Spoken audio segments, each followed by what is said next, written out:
Mga idol, magbubuko salad na naman si Mrs. Oh, yung mga sabaw ba yan ah? Sarap yan. Naubos na yung ginawa niya. May buko salad na naman siya.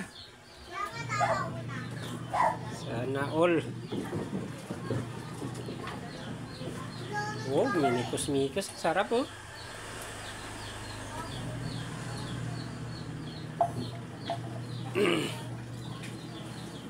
Di ba yung sabaw, pwede juice yan?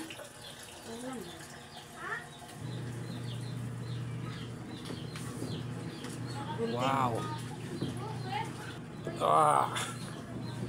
Birthday mo ba, Malar? Sana all. Pasalad ka eh. Birthday na tagakain. Aba. Mga ingredient oh. Yan. Wow. Talaga. Ganyan talaga si Miss kagaling magbuko salad. Wow, kadaming gatas. May Nestle cream. Alaska pala. Napakasiyami yan. Ginagawa mo. Sarap mo yan. May anino.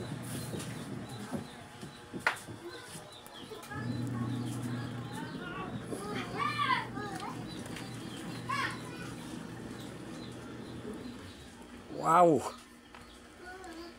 Yummy. Ginagawa mo.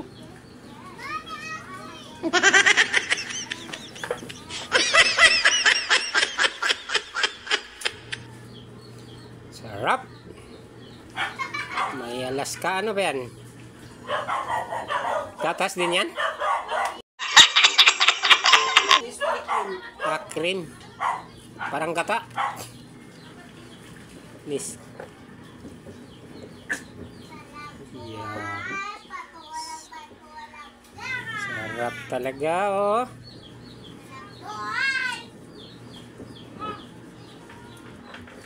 Buko salad. May juice pa oh. Sana all. Ah, yummy.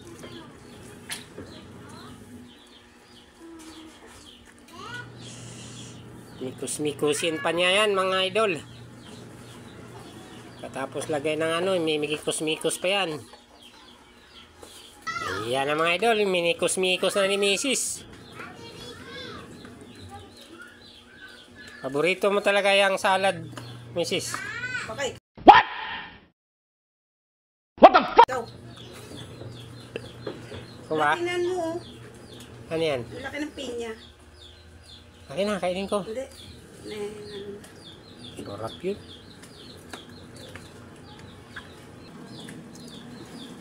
Wow, yummy na naman yan. Dami ka na namang pangimagas niyan. Sana all. Last na yan, wala na. Next year na naman. Pag may mga pang salad na naman. Tama kayo. Ako naman eh. Comment kayo mga idol kung na-realize nyo yung buko salad ni Mrs. Sarap yan. Oh? Walang hindi ano sa gatas. Oh. Okay na? Sarap na? Okay na yan. Okay na mga idol.